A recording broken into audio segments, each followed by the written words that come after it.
हमारी मेहनत को सफल कीजिए, मार्केट गुरु को सब्सक्राइब कीजिए, हमारी मोटिवेशन के लिए हमें लाइक दीजिए और आपको आने वाले समय में ऐसे ही वीडियो मिलते रहे, इसलिए नोटिफिकेशन बेल को दबा दें जिससे आपका पैसा बढ़ता रहे और इसे अलग अलग प्लेटफॉर्म पे शेयर करना ना भूलें जिससे औरों का भी फ़ायदा हो सके। थैंक्स। नमस्कार, मेरा नाम है राकेश सिंह और आप देख रहे हैं मार्केट गुरु। मार्केट गुरु के इस वीडियो में मैं जिस शेयर के बारे में जानकारी लेकर आया उसका नाम है गैन्यूज इंडिया। गैन्यूज इंडिया को मैंने पिछली दिवाली पे रिव्यू किया था और ये शेयर का टारगेट जो है मैंने वो 175 का दिया था, जो कुछ ही दिनों में आ गया। मैं इस शेयर को फिर से रिव्यू कर रहा हूँ और मैंने उसका बहुत बड़ा भी टारगेट दिया था, पर मैं आपको कहना चाहूंगा कि ये शेयर जो है वो काफी अच्छा है और आने वाले समय में आपको बहुत बेहतरीन रिटर्न दे सकता है। इस वीडियो में मैं इसके रिजल्ट की और इसके टेक्निकल्स से जुड़ी सारी जानकारियां दूंगा, तो वीडियो को अंत तक जरूर देखें। मेरी वीडियो का सबसे जरूरी चीज होता है इसकी टेक्निकल्स लेवल्स, जो मैं बताता हूं एंड में आप इसे जरूर देखें और इस कंपनी को आप अपने पोर्टफोलियो में जरूर खरीदें, क्योंकि ये कंपनी जो है आने वाले बहुत सालों तक आपको कंसिस्टेंट रिटर्न देती रहेगी। तो चलिए वीडियो शुरू करते हैं गैन्यूज इंडिया से जुड़ी जानकारी। तो अगर मैं आपको बात करूं तो ये बायबैक अपडेट है। सबसे पहली बात तो मैं इसके बायबैक की बात बता दूं। ये कंपनी ने बोला है कि the buyback of the share of extended of ₹250 crore 4.9 of a paid up capital and it accepted to be complete by the end of June. End of June जो है ये इसका जो है बायबैक कंप्लीट हो जाएगा। और इसके प्रमोटर का मैं इंटरव्यू देख रहा था, उन्होंने कहा है कि जो प्लेज शेयर हैं इस कंपनी में, ये जो है इसे प्रमोटर्स जो हैं उस प्लेज शेयर को नील कर सकते हैं। अगर वो ये कर देते हैं तो ये शेयर जो है फिर से रीरेट हो जाएगा और एक फिर से एक बड़ी रैली यहां से कर सकता है। मैं बोल रहा हूं कि फार्मा सेक्टर का सबसे अच्छा स्टॉक गैन्यूज इंडिया आपके पोर्टफोलियो में होना ही चाहिए। अगर आपके पोर्टफोलियो में नहीं है तो जरूर खरीदिए। और अगर मैं इसके बिजनेस हाईलाइट की बात करूं, from FY20 revenue of 14 year on year, EBITDA margin expand from 337 BPS year on year, और एबिटा मार्जिन में 3.37% का जो है वो इंक्रीज है, including impairment of investment, followed by PAT growth of 42 year on year in FY20 on a back of strong performance growth driven by FD sales। FD sales जो है उसकी वजह से ग्रोथ आई है। अगर मैं इसकी बात करूं तो reduction in net depth position by 33% from the year and March 31 2009। Company ने 33% जो है अपना कर्जा जो है वो कम किया है। इसकी वजह से मैं आपको कह रहा हूं कि आप इस शेयर को जरूर खरीदिए। अगर मैं इसकी बात करूं तो रिटर्न ऑन इक्विटी और return on capital employed improve from 19.9 and 20.5, और दोनों जो है ROE और ROEC दोनों बहुत अच्छी तरह से इंक्रीज हुए हैं respectively, mainly due to the improvement profit, और प्रॉफिट की वजह से ये दोनों की दोनों चीजें जो है वो बड़ी हैं। Complete divestment of a two non-strategic joint venture, Biocause and Omnichem, are received considerable of ₹222 out of which 110 222 crore में इन्होंने इसको डाइवेस्ट कर दिया है, जिसमें 110 करोड़ जो है was received in the May 2020, although the divestment record in an FY20, और ये सारी चीजों को इन्होंने इसी साल इंक्लूड कर लिया है। During this year, the company took an opportunity to strengthen its senior leadership team with an appointing of Mr. Sandeep Niyogi as CFO, और इसके जो CFO हैं उन्होंने जो है संदीप नियोगी को बनाया है। अगर मैं इसकी बात करूं तो receive approval of 12 this year, total approval stand at 29 product till date, और इस साल जो है उन्होंने 12 दवाओं की जो है वो अप्रूवल ली है, जिसमें कि इनका जो टोटल प्रोडक्ट है वो अब बढ़कर 29 हो चुका है। फाइलेड 45 ANDAs, 16 CEPS and 20 US DMFs of and March 31 2020, launched 5 products in the US as on the March 31 2020, invest 40 crore as a part of maintenance capex में इन्होंने 40 करोड़ का निवेश किया है toward enhancing the capacity of Gagillapur which will start yield result from April 2020। Gagillapur में जो इन्होंने capex किया था 40 करोड़ का, उसका जो प्रोडक्शन है वो चालू हो जाएगा अप्रैल में। और completed US FDA audit of Gagillapur facilities in Hyderabad and receive EIR for GPI in the US, और इसका जो है इनको सर्टिफिकेट मिल गया है। Completed capitalisation of unit 5 and started a depreciation the assets from Q4 FY20, और इन्होंने जो यूनिट 5 है उसका डेप्रिसिएशन जो है Q4 FY20 में किया है। अगर मैं इसके बिजनेस हाईलाइट क्वार्टर 4 FY20 की बात करूं तो revenue from that quarter stood at 600 crore, down 2.2% year on year. Revenue growth during the quarter was impacted due to the restriction impose by the paracetamol, और जो है पैरासिटामोल में जो रिस्ट्रिक्शन लगाई थी paracetamol API PFI and FD पे, उसकी वजह से जो है सेल्स में थोड़ा गिरावट हुआ है। Restriction remove from that PFI and FD on April and API by the end of May, और ये तीनों चीजों पे जो है इन्होंने रिस्ट्रिक्शन जो है हटा दी है। अप्रैल में PFI और FD से इन्होंने था उसे हटा लिया, और API में को मई में से हटा लिया।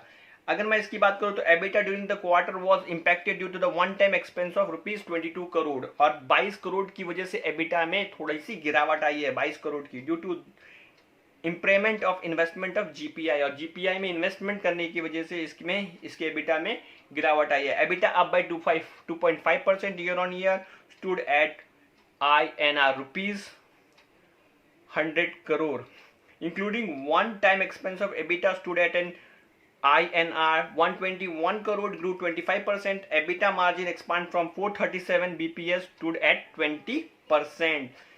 4.37% का जो है EBITDA वो बड़ा है। PAT of the quarter stood at 92 crore, अब ईयर ऑन ईयर PAT जो है ईयर ऑन ईयर जो है वो 44% बढ़ा है। मैं आपको कहना चाहूंगा PAT जो है कंपनी का 44% बढ़ा है।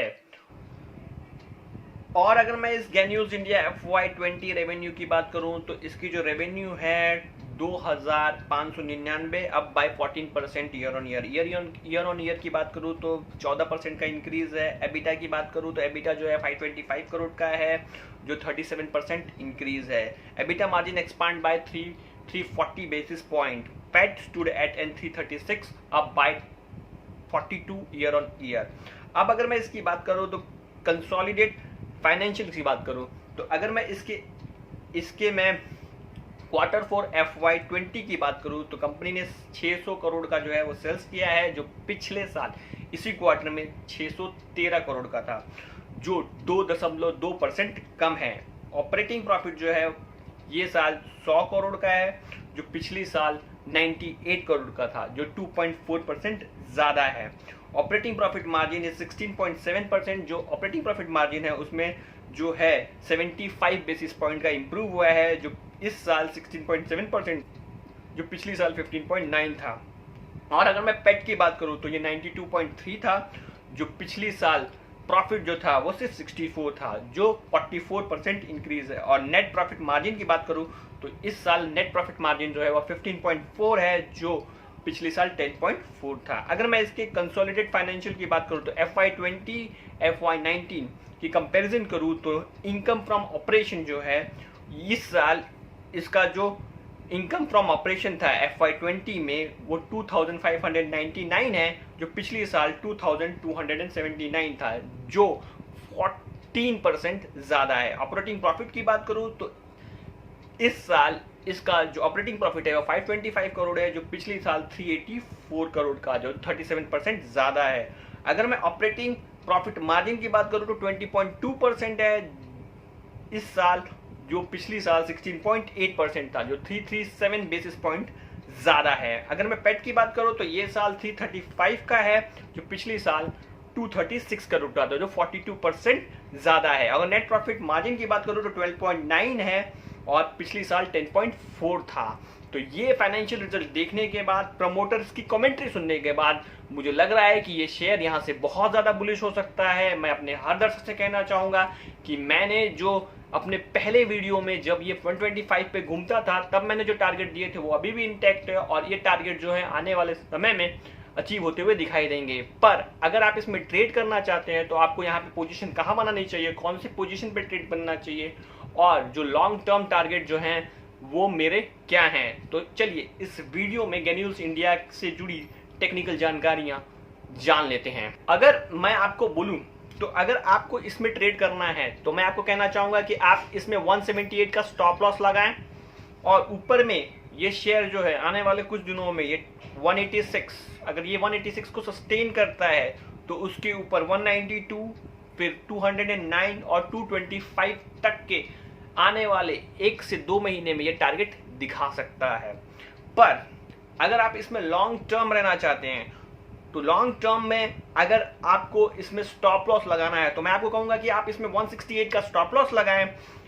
नीचे में अगर ये शेयर जाए 157 पर तो इसे एक्यूमुलेट कीजिए, और नीचे जाता है 143 पर तो एक्यूमुलेट कीजिए 131 तक, और 118 तक ये जाए तो आप इस शेयर को एक्यूमुलेट कर सकते हैं। ये लेवल पर आप ध्यान दीजिए और थोड़ा ना थोड़ा इस पोजीशन पर, इस वैल्यू पर आप इस शेयर को जरूर एक्यूमुलेट कीजिए। पर ऊपर में ये शेयर जो है 210, 225, 241 और 263 तक ये आने वाले 12 से 15 महीने में जा सकता है। मैं आपको कहना चाहूंगा कि 12 से 15 महीने में ये 263 तक के लेवल्स को छू सकता है। जो मेरा लेवल होगा जहां मैंने इस शेयर को रिकमेंड किया था 125, उससे 2 गुना होगा। और मैं आपको कहना चाहूंगा कि अगर आप इस शेयर में आने वाले 3 से 4 साल रहते हैं तो इस शेयर का मेरा जो टारगेट होगा वो होगा 500 रुपीज। आप इस शेयर में 3 से 4 साल में 500 का टारगेट देख सकते हैं। मैं आपको कहना चाहूंगा कि फार्मा सेक्टर का सबसे अच्छा स्टॉक है और ये काफी चीप है। इसकी एक परेशानी है इसका प्लेज्ड।